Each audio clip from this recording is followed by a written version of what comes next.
और ज्यादा सुरक्षित राजधानी।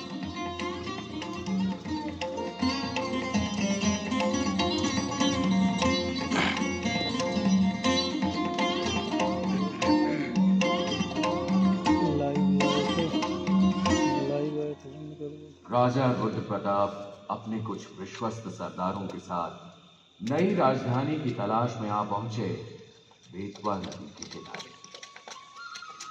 राजा रुद्र प्रताप को ये इलाका सुंदर और मनोहारी होने के साथ साथ शत्रुओं के दृष्टिकोण से अत्यंत सुरक्षित लगा और इसीलिए उन्होंने यहाँ अपनी नई राजधानी की स्थापना करने का निर्णय किया।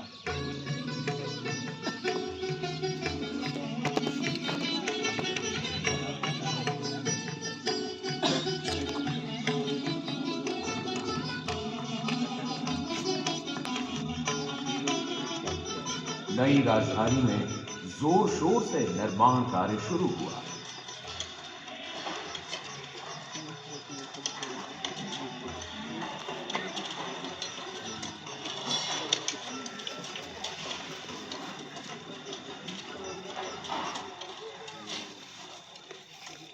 महाराजा रुद्र प्रताप ने ओरछा की सुरक्षा के ख्याल से राजधानी के चारों तरफ एक विशाल दीवार बनवानी शुरू कर दी। लेकिन अफसोस,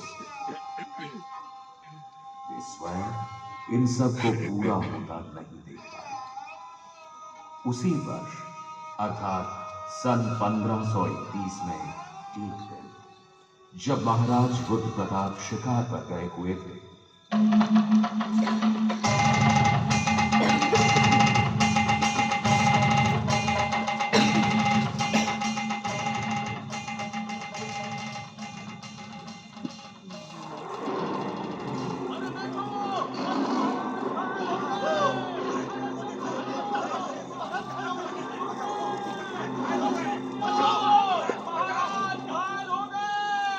और वहीं एक लंगड़ी गाय को शेर से बचाते हुए रुद्र प्रताप का देहांत हो गया।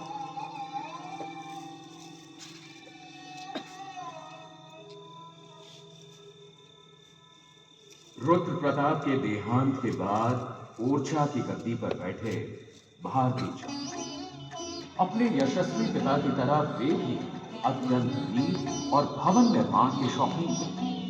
उन्होंने ओरछा के चारों ओर 20 किलोमीटर लंबी मजबूत दीवार का निर्माण करवाया और ओरछा का किला पूरा करवाया। इन सभी निर्माण कार्यों में उनके छोटे भाई मधुकर शाह का भरपूर सहयोग रहा।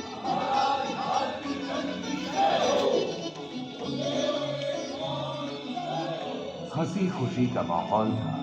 तभी भारती चंद के प्रिय दोस्त और कलिंजार के सरदार किरीट शाह का दूत दरबार में आ पहुंचा। भारती चंद ने पूछा, क्या समाचार लाए हो कलिंजार के दूत? किरीट शाह कुशल मंगल से तो हैं? नहीं महाराज, हमारा राज्य बड़ी भारी विपदा में फंस गया है। शेर शाह सूरी ने अपनी विशाल सेना के साथ कलिंजार पर आक्रमण कर दिया है। मधुकर शाह, जी महाराज। फौज को तैयार होने का हुक्म दिया जाए। जल्द से जल्द कलिंजार के लिए कूच करना होगा और मधुकर, इस मुहिम का नेतृत्व करोगे तुम। जो आज्ञा महाराज।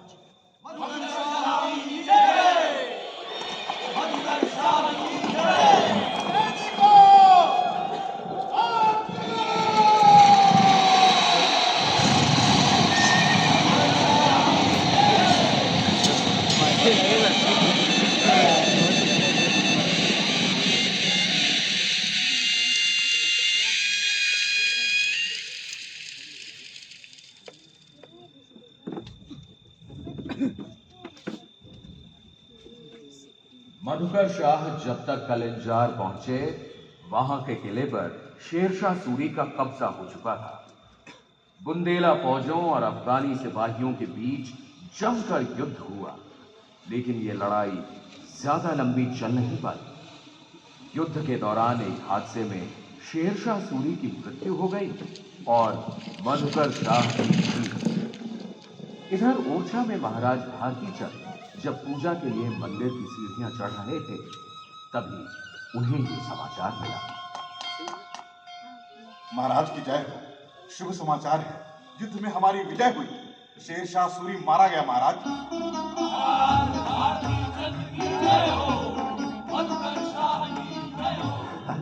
शिखर सिंह का पूरे राज्य में मिठाइयां बांटी जाए, गरीबों और ब्राह्मणों के लिए दान की व्यवस्था की जाए।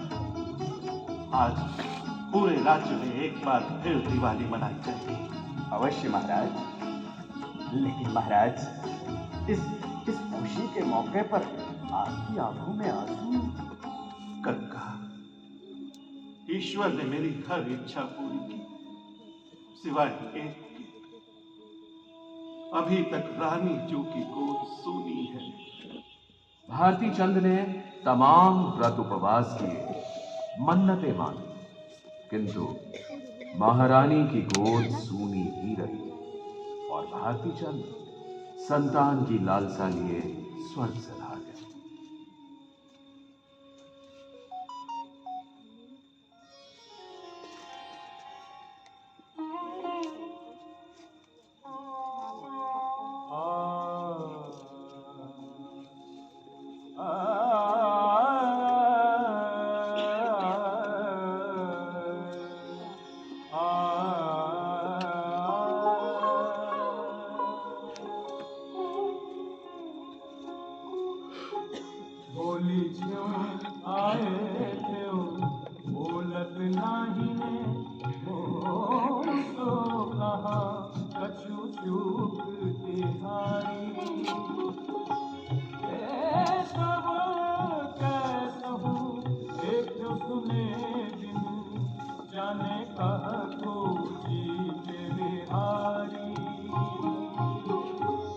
बोली ज्यों आए क्यों बोलत नाही न मोसों, कहा कछु चूक तिहारी। केसव कैसहूं देखो सुने बिन, जाने कह को जी के बिहारी। सन 1554 में ओरछा की गद्दी पर आसीन हुए भारती चंद के छोटे भाई मधुकर शाह। कृष्ण भक्त महाराज मधुकर शाह की पटरानी थी राम उपासक गणेश कुंवरी उर्फ कमला देवी। मधुकर शाह हर वर्ष वृंदावन की यात्रा पर जरूर जाते और इस वर्ष वो अपनी प्रिय पत्नी के साथ ब्रजधाम की यात्रा पर जाना चाहते थे, पर गणेश कुंवरी की इच्छा तो प्रभु राम के दरबार अयोध्या जाने की थी और इस बात पर मधुकर शाह नाराज हो गए। ठीक है, अगर यही जिद है तुम्हारी तो जाओ, तुम अवध ही जाओ, लेकिन महल में तुम तभी प्रवेश कर पाओगे जब तुम्हारे इष्ट देव राम बालक रूप में तुम्हारे साथ होंगे। महाराज मधुकर शाह रानी गणेश कुंवरी को राज्य से लगभग निष्कासन का आदेश दे वृंदावन चले गए और रानी जो अयोध्या। सरयू किनारे पूरे 1 महीना रानी गणेश कुंवरी ने घनघोर तपस्या की। प्रभु, दर्शन दीजिए, मेरे साथ मेरे घर ओरछा चलिए, वरना मैं यहीं सरयू में कूदकर प्राण त्याग दूंगी। जय श्री राम, जय श्री राम, जय श्री राम। फिर भी जब रानी जी की इच्छा पूरी नहीं हुई तो अपने वचन से बंधी रानी गणेश कुंवरी ने सरयू नदी में छलांग लगाई। जय श्री राम। रानी जू नदी में कूद गई। ये तो रानी जू है, बचाओ बचाओ बचाओ बचाओ बचाओ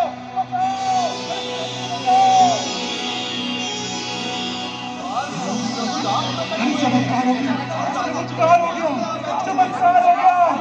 बाल रूप प्रभु राम प्रकट हुए हैं और रानी जू की गोद में आ बैठे हैं। गणेश कुंवरी की तपस्या सफल हुई।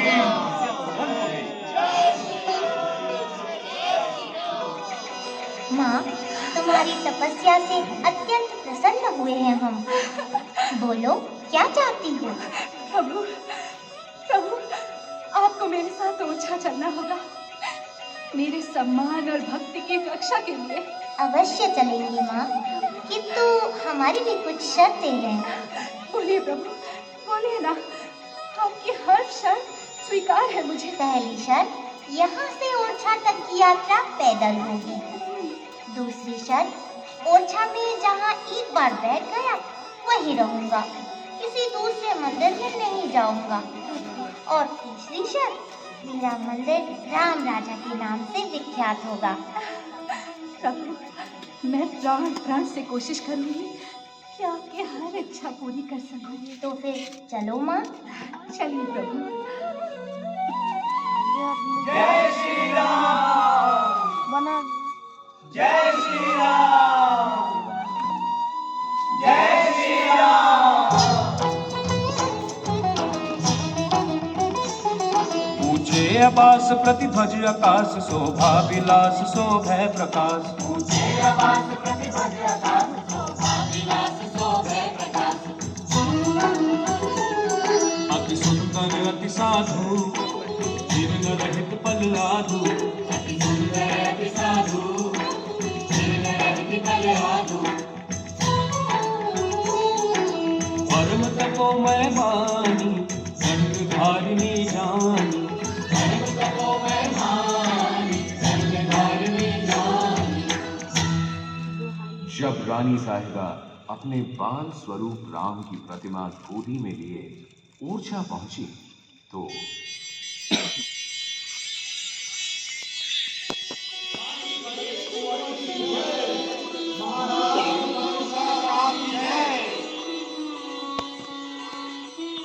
महाराज, महारानी जी, आपने सिद्ध कर दिया कि आपकी भक्ति कितनी प्रबल है।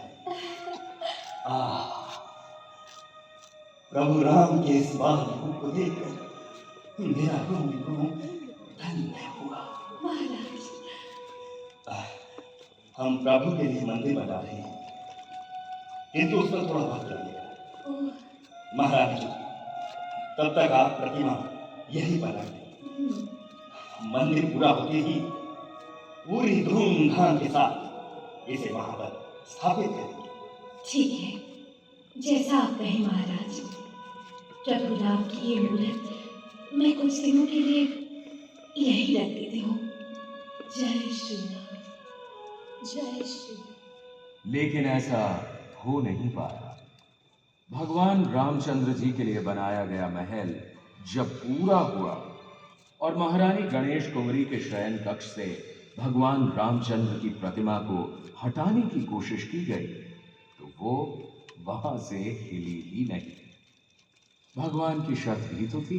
ओरछा में जहाँ एक बार बैठ गया वहीं रहूंगा, किसी दूसरे मंदिर में नहीं जाऊंगा।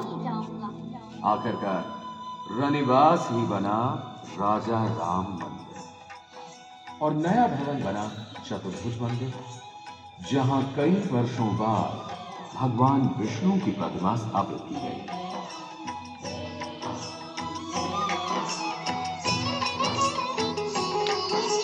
जग व्यापक राजा राम के दो निवास है खास। दिवस ओरछा में प्रकट, शाम अयोध्या वास। जग व्यापक राजा राम के दो निवास है खास। दिवस ओरछा में प्रकट, शाम अयोध्या वास। अपनी 6 रानियों से मधुकर शाह के 8 बेटे हुए। उनकी मृत्यु के बाद ओरछा राज्य 8 टुकड़ों में बंट गया। ओरछा बड़े बेटे रामशाह के हिस्से में आया, लेकिन बुंदेल साम्राज्य और ओरछा की तरक्की का सेहरा तो बंधना था मधुकर शाह के तीसरे बेटे वीर सिंह देव के सिर। बुंदेलों की शान बड़ौनी के वीर सिंह देव को चंपत राय का प्रणाम। आओ चंपत राय आओ। क्या समाचार लाए हो दिल्ली का? बादशाह अकबर अभी भी दक्कन में ही हैं और आपको सबक सिखाने की योजनाएं बना रहे हैं। चंपत राय, 3 बार अकबर और उसके खुशामदी टट्टुओं को धूल चटा दी हमने। सबक तो उन्हें सीखना चाहिए, हमें क्या सिखाएंगे वो? और कोई खबर हो तो सुनाओ। अकबर का बड़ा बेटा सलीम बाप से बगावत करके दिल्ली छोड़कर चला गया है। मेरे गुप्तचरों की खबर है इस समय वो प्रयाग के किले में डेरा जमाए हुए हैं। वीर सिंह देव जी किस सोच में डूब गए आप? मैं सोच रहा था चंपत राय, क्यों न सलीम की तरफ दोस्ती का हाथ बढ़ाया जाए।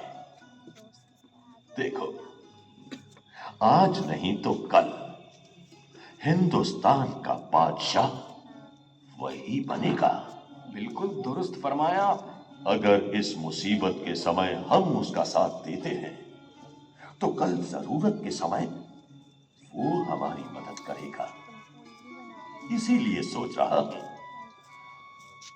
प्रयाग चलकर सलीम से भेंट की जाए।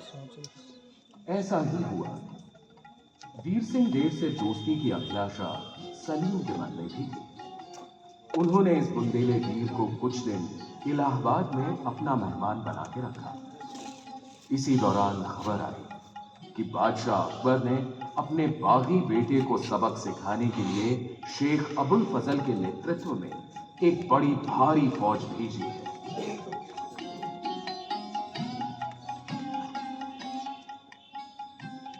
शहजादे सलीम, आप चिंता न करें।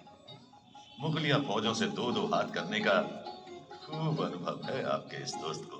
बुंदेलों की हिम्मत और जाबाजी के हम एक अरसे से कायल हैं वीर सिंह देव, और ये भी मालूम है कितने ही अबुल फजल आ जाए, आप जैसे दोस्तों के रहते वो हमारा बाल भी बांका नहीं कर सकते। अब हमें आज्ञा दीजिए ताकि हम वापस बड़ौनी जाकर युद्ध की तैयारी शुरू करें। मैं आपको वचन देता हूं शहजादे कि आपका दुश्मन अबुल फजल युद्ध भूमि से जिंदा वापस नहीं जा पाएगा। हाँ बापा।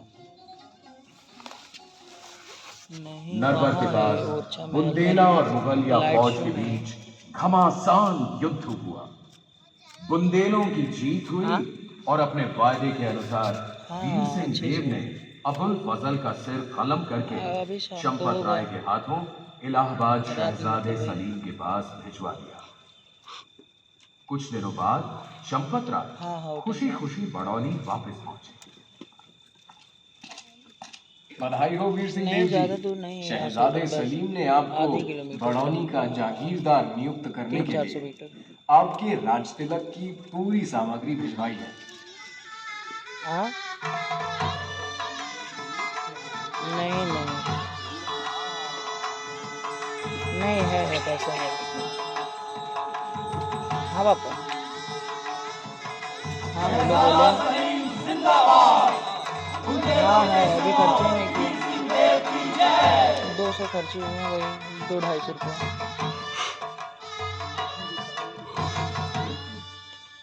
वीर सिंह देव के 7 भाइयों में से एक थे इंद्रजीत सिंह। ये हमेशा वीर सिंह देव के साथ रहे और उनकी गैर हाजिरी में राज्य का कार्यभार भी संभालते थे। अपने पिता और भाई की ही तरह इंद्रजीत सिंह भी कला प्रेमी थे, लेकिन उनकी रुचि का क्षेत्र था गीत संगीत।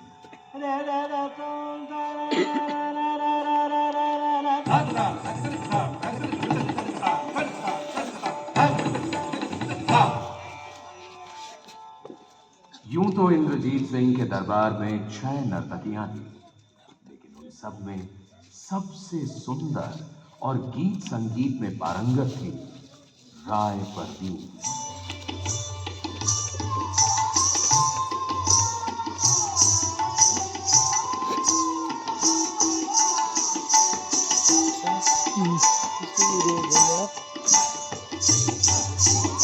ये डरा दिया, नहीं तो लाइव रखते पूरा यूट्यूब।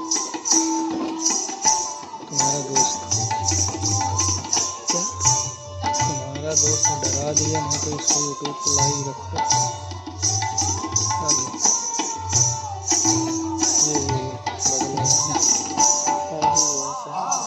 ये वीडियो भेज दीजिएगा, व्हाट्सएप पर नहीं शेयर होगा।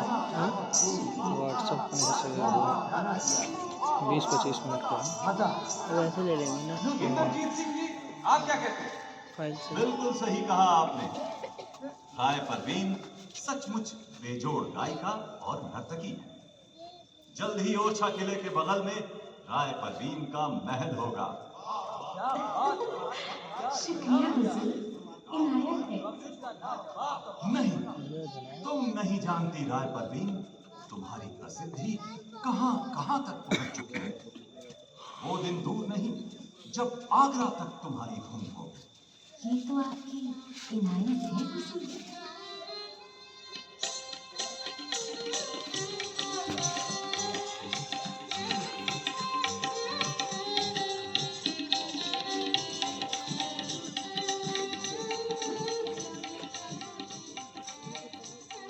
इंद्रजीत सिंह ने सही कहा था। जल्द ही राय परवीन की सुंदरता और प्रतिभा की खबर बादशाह अकबर तक पहुंच गई और उन्होंने हुक्म जारी कर दिया कि राय परवीन अब ओरछा की नहीं बल्कि आगरा दरबार की शोभा बढ़ाए। पूरे ओरछा राज में कोहराम मच गया। राय परवीन ने साफ इनकार कर दिया कि वो आगरा नहीं जाएंगे। सब नगरवासी भी यही चाहते थे, इंद्रजीत सिंह थे। पर हिंदुस्तान के बादशाह से दुश्मनी मोल लेना काफी महंगा पड़ सकता है।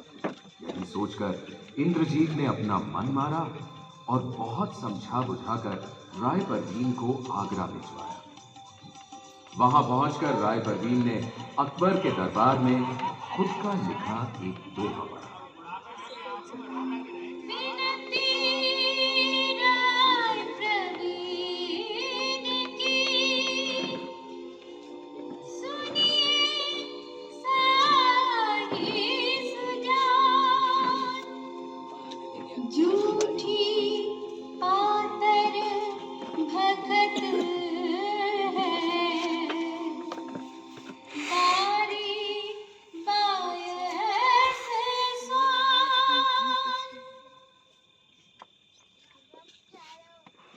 वाह राय परवीन, वाह शहंशाह हिंदुस्तान, तुम्हारी खूबसूरती से तो मुतासिर हुए।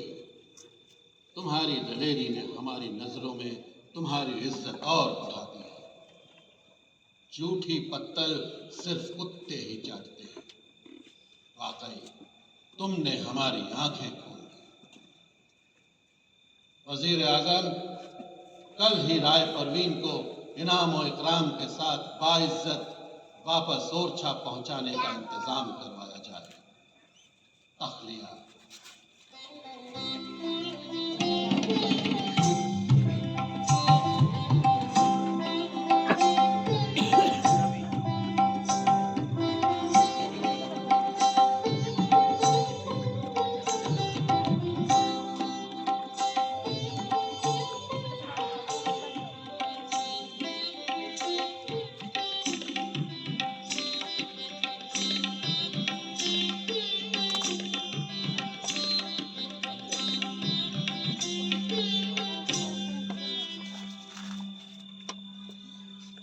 वीर सिंह देव का ओरछा की गद्दी पर बैठने का सपना पूरा हुआ सन 1606 में, जब अकबर की मृत्यु के बाद शहजादा सलीम जहांगीर के नाम से हिंदुस्तान के अगले बादशाह बने।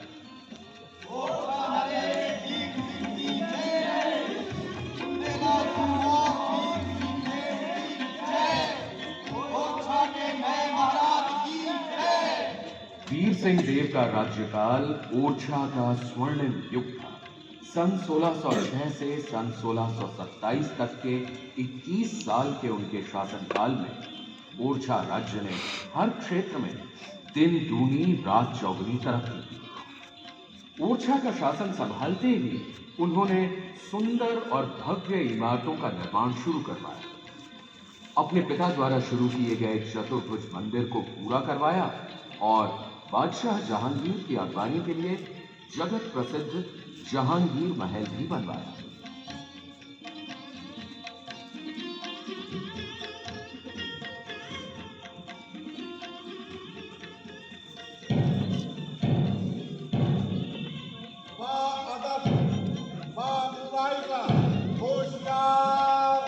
शहंशाह हिंदुस्तान, मुगल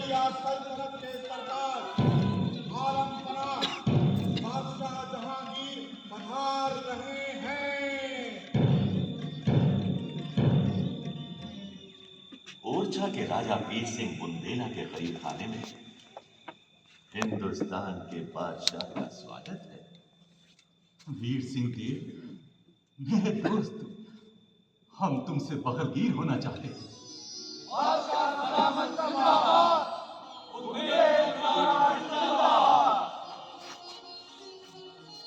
जहांगीर ओरछा की खूबसूरती से प्रभावित हुए बिना नहीं रहे।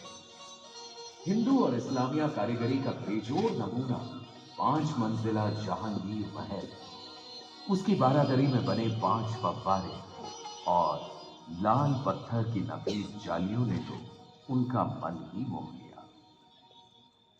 राजा वीर सिंह, आज तक हमने आपकी जांबाजी के चर्चे सुने थे, पर हम देख रहे हैं जितना आप तलवारबाजी के फन में माहिर हैं, उतनी ही काबिलियत और नफासत कला संसार में भी आपको हासिल है। ये तो आपकी जर्रा नवाजी है बादशाह सलामत। नहीं, जर्रा नवाजी नहीं। आपका ये महल और ओरछा की बाकी तमाम इमारतें वाकई काबिल तारीफ है। जहां बना राजा साहब ने आसपास के इलाके में बड़े आलीशान किले भी बनवाए हैं। खासतौर पर धमौनी, दतिया और बलवंत नगर के किले तो देखने लायक है। चंपत राय हमारे मित्र हैं, इसलिए हमारी तारीफ के पुल बांधते रहते हैं। जहां बना आप सफर से थक गए होंगे, कुछ देर विश्राम कीजिए, उसके उपरांत भोजन की व्यवस्था है। और फिर ये बात सच है कि वीर सिंह देव ने कई भव्य इमारतों का निर्माण करवाया। अभी चंपत राय ने जिन 3 किलों का जिक्र किया, उनमें बलवंत नगर का किला और कुछ नहीं, मशहूर झांसी का किला ही है।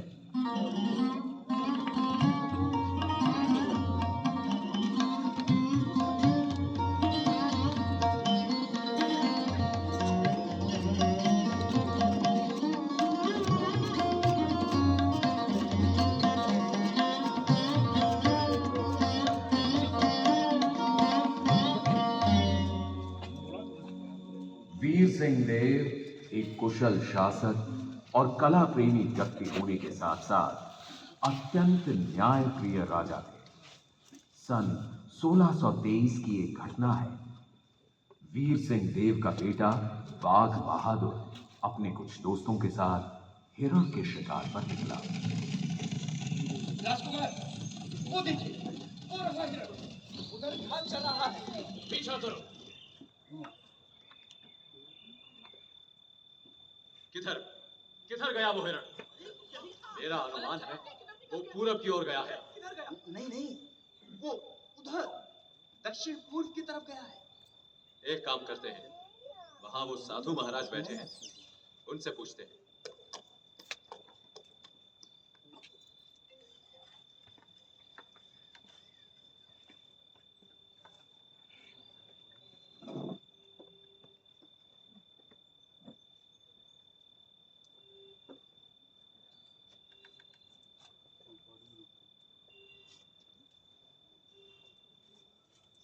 बाघ बहादुर ये समझ नहीं पाया कि साधु महाराज ने मौन व्रत रखा था।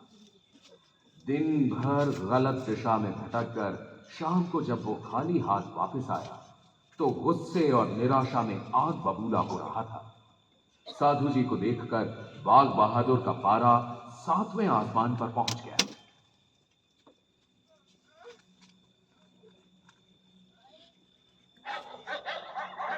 और उसके अपराध की सजा सुनाई वीर सिंह देव ने।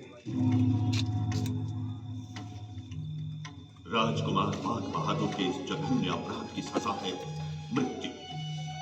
किले के पीछे वाले मैदान में कल सुबह वही शिकारी कुत्ते बाघ बहादुर पर छोड़ दिए जाए।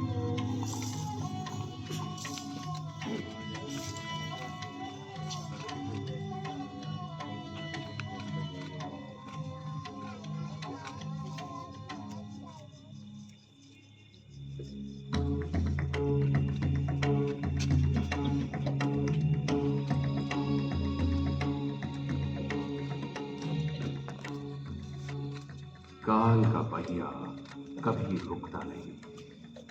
21 साल ओरछा पर राज करके 1627 ईस्वी में बुंदेलों के महानायक वीर सिंह देव का निधन हुआ।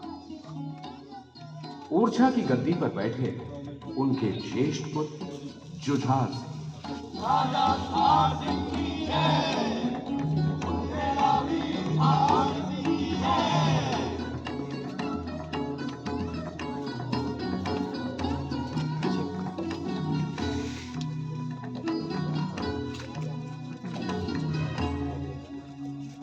जुझार सिंह की पत्नी चंपावती अपने देवर लाला हरदौल पर बड़ा स्नेह रखती थी। हरदौल भी अपनी भाभी को मां से बढ़कर मानते थे। मुगलों के अत्याचार और आक्रमणों के खिलाफ हरदौल ने एक बहुत बड़ी सेना का गठन किया, जिसमें हर जाति हर धर्म के सैनिक भर्ती हुए। हरदौल की सेना ने कई युद्धों में मुगलिया फौज को बुरी तरह हराया। शाहजहां समझ गया कि बुंदेला वीर हरदौल को युद्ध के मैदान में नहीं, छल से ही पराजित किया जा सकता है। उसने हरदौल के बड़े भाई जुझार सिंह को आगरा बुलवाकर उसे हरदौल के खिलाफ भड़काना शुरू कर दिया। देखिए जुझार सिंह, आप ओरछा के राजा हैं, लेकिन आप ही का भाई हरदौल आपकी जड़ें काटने की कोशिश कर रहा है। ये क्या कह रहे जहांपना? हरदौल मेरे बेटे की तरह है और मेरी पत्नी तो उसकी मां जैसी है। और यही मां बेटे आपका कत्ल करके बुंदेलखंड की सत्ता हड़प लेना चाहते हैं। अच्छा ये बताइए, हरदौल ने एक बहुत बड़ी फौज कायम की है ना? जी हाँ, पर वो तो बुंदेलखंड की रक्षा के लिए है। अच्छा जुझार सिंह, जब ओरछा के पास पहले से ही एक फौज मौजूद है, तो भला इस दूसरी फौज की जरूरत उसे क्यों न पड़े? बादशाह की इस दलील के सामने जुझार सिंह चुप रहे। इसके बाद शाहजहां ने हरदौल और चंपावती के संबंधों को लेकर भी उनके कान भरे। क्या चंपावती और हरदौल? जी हाँ, मुझे अपने कानों पर विश्वास नहीं हो रहा। तभी तो मैंने आपको आगरा बुलवाया है। अब आप एक काम कीजिए, रानी चंपावती से कहिए कि हरदौल को खाने में जहर मिलाकर दे दे। नहीं नहीं, चंपावती इसके लिए कभी तैयार नहीं होगी।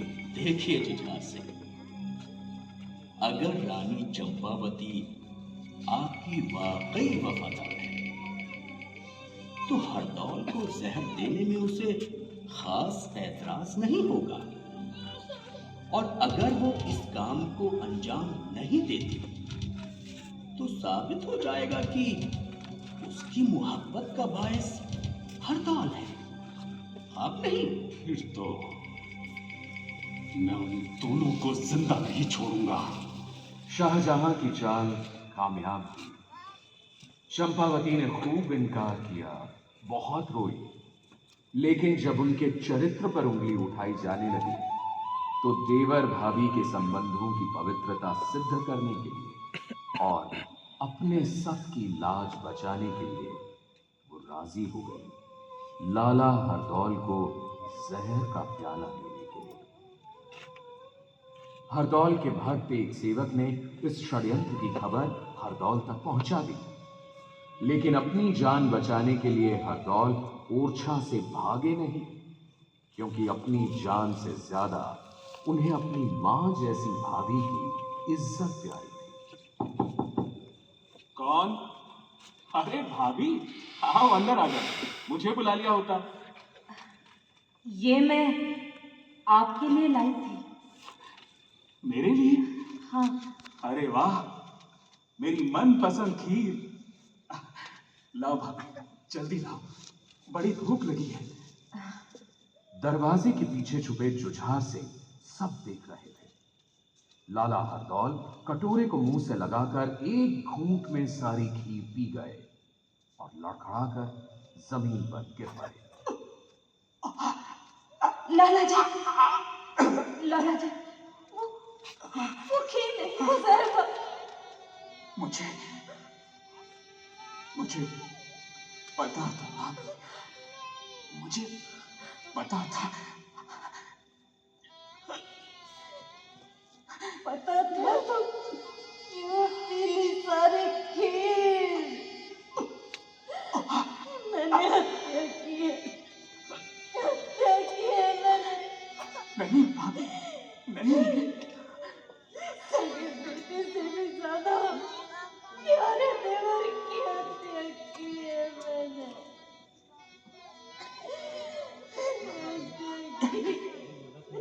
ये जहर तो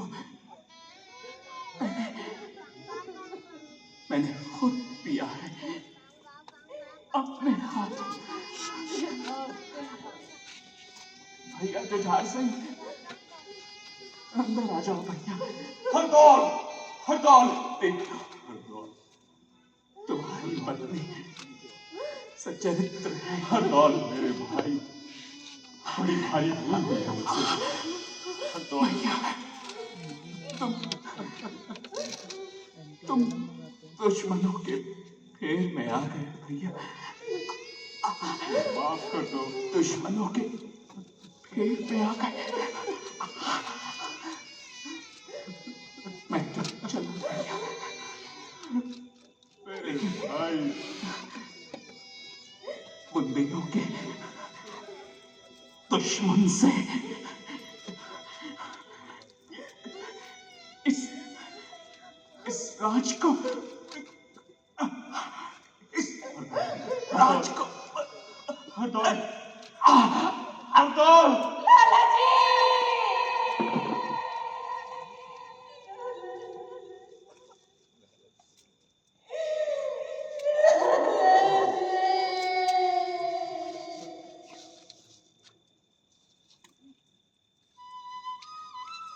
बुंदेले वीर हरदौल ने प्राण त्याग दिए और सदा सदा के लिए अमर हो गए। किंवदंती है कि मृत्यु उपरांत अपनी बहन कुंजावती के विवाह में भात की रस्म के लिए वे सशरीर उपस्थित हुए थे, जिसकी वजह से आज भी उत्तर और मध्य भारत में होने वाले हर विवाह में इस रस्म के लिए हरदौल को निमंत्रण जाता है, ताकि विवाह निर्विघ्न संपन्न हो।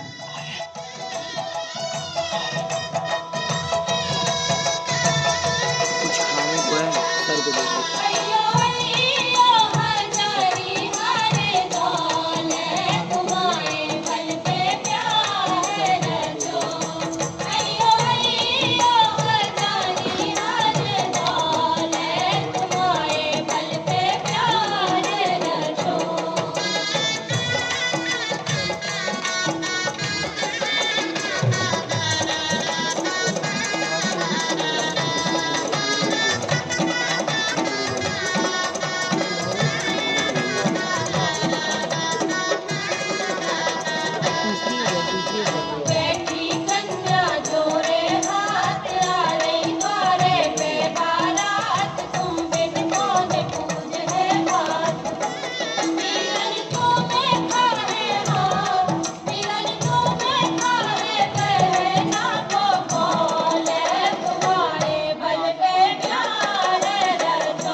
सन 1653 में ओरछा की गद्दी पर बैठे सुजान सिंह।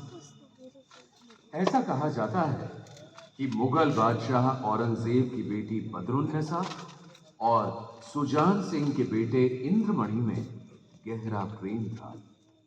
एक बार औरंगजेब ने ओरछा में डेरा जमाए अपने सिपाह सालार रंगदूल्हा खान को आदेश दिया कि चतुर्भुज मंदिर को ढहाकर उसकी जगह मस्जिद का निर्माण करवाया जाए। कई बुंदेले सरदार मंदिर के मुख्य पुजारी प्राणनाथ प्रभु के पास पहुंच गए। चतुर्भुज मंदिर में ही मंत्रणा शुरू हो गई।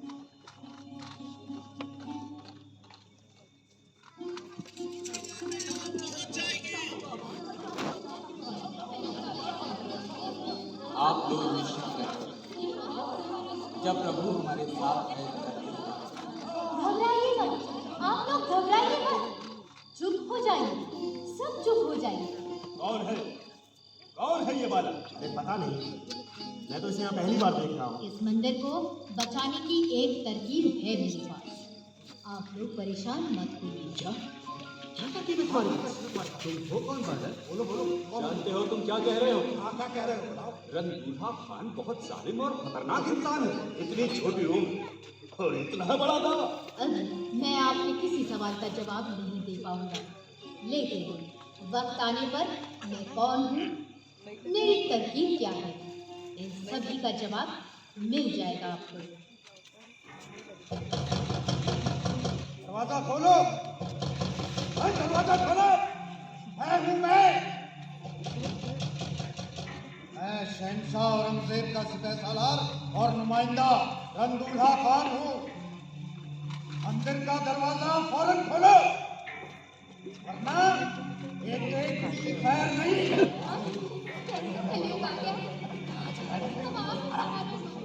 सभी बहुत डरे हुए थे, लेकिन पंडित प्राणनाथ ने मंदिर का दरवाजा खोला।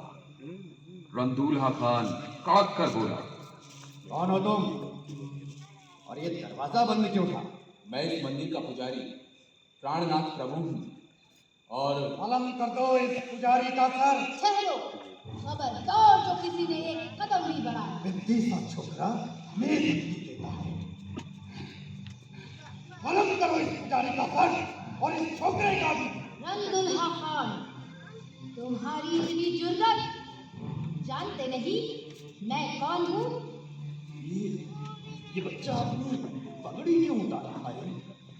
ये लड़का नहीं, ये तो लड़की है। शहजादी बदरुन साहब, आप यहाँ? जी हाँ, ये ही औरंगजेब की बेटी शहजादी बदरुन्निसा थी। ओरछा के राजा सुजान सिंह के बेटे। स्वागत औरंगजेब के, ये दोनों छत्रसाल,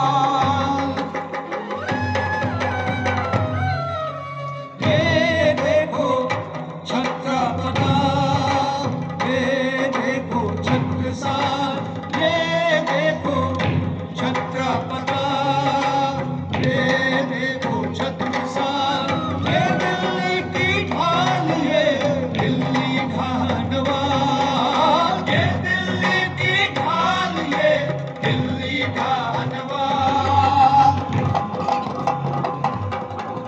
महाकवि भूषण ने बिल्कुल सही कहा। छत्रसाल ने वाकई दिल्ली अर्थात मुगलिया सल्तनत को ढहा कर दिया।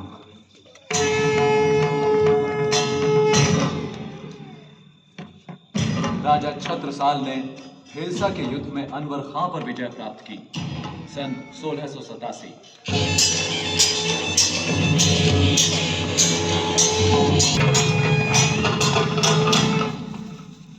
दिल्ली के सूबेदार अब्दुल समद की फौज को मौदहा युद्ध स्थल में राजा छत्रसाल ने नेस्तो नाबूद किया सन 1689।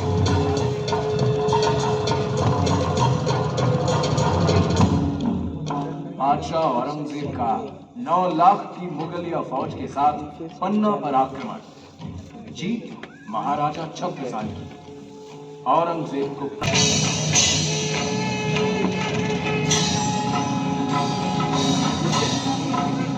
हाथ पीछे कर रहा है। कई वर्षों तक छत्रसाल ने बड़ी कुशलता पूर्वक अपने इस विशाल राज्य पर शासन किया। उनकी वृद्धावस्था में सन 1730 के आसपास इलाहाबाद के शासक मोहम्मद खां बंगश ने पन्ना पर आक्रमण कर दिया। महाराज, युद्ध भूमि के समाचार अच्छे नहीं हैं। मोहम्मद खां बंगश की सेना हमारी बुंदेला सेना पर भारी पड़ रही है, यही कहना चाहते हो ना? बड़ी बुरी होती है वृद्धावस्था। महाराज, आपका स्वास्थ्य ठीक नहीं है। आप विश्राम करें। कैसा विश्राम? मैं छत्रसाल बुंदेला, एक समय था सब मेरे नाम से थर्राते थे, और अब अपना साम्राज्य बचाने में भी असमर्थ। अरे बेटा जगतराज। जी पिताजी। मुझे चाहिए कोई ऐसा योद्धा जो इस संकट की घड़ी में हमारा साथ दे। पिताजी, ऐसा एक व्यक्ति है मेरी दृष्टि में, युवा मराठा वीर बाजीराव पेशवा। बिल्कुल सही नाम सुना। करो यार, इसे पकड़े रहो। मेरी तरफ से उसे संदेशा भेजो। हाथ दर्शन जो गति भाई राजेंद्र की, सो गति पहुंची आज बाजी जात बुंदेल की। राखो बाजी राज।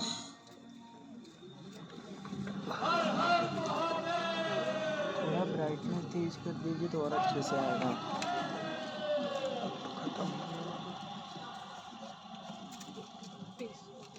बाजीराव पेशवा प्रथम के आ जाने से बुंदेलों का पलड़ा भारी हो गया।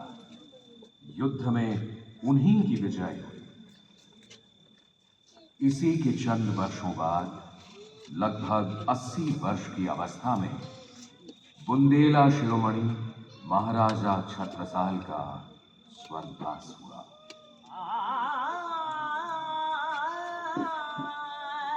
बीच कहानी कट गई है जरूर तो।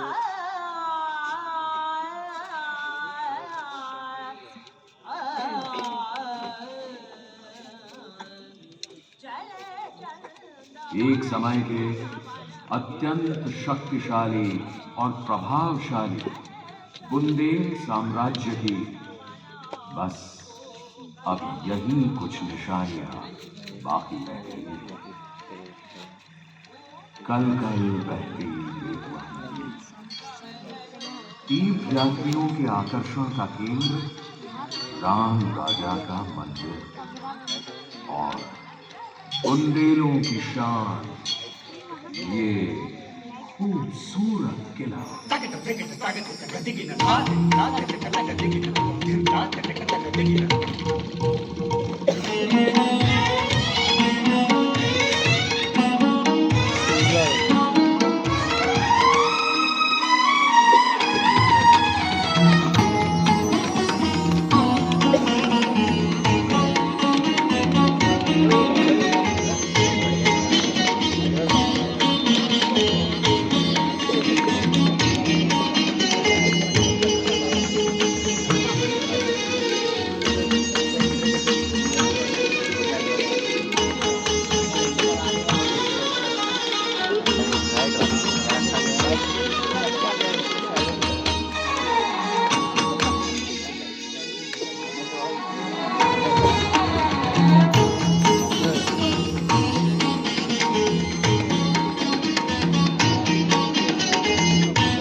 कर दो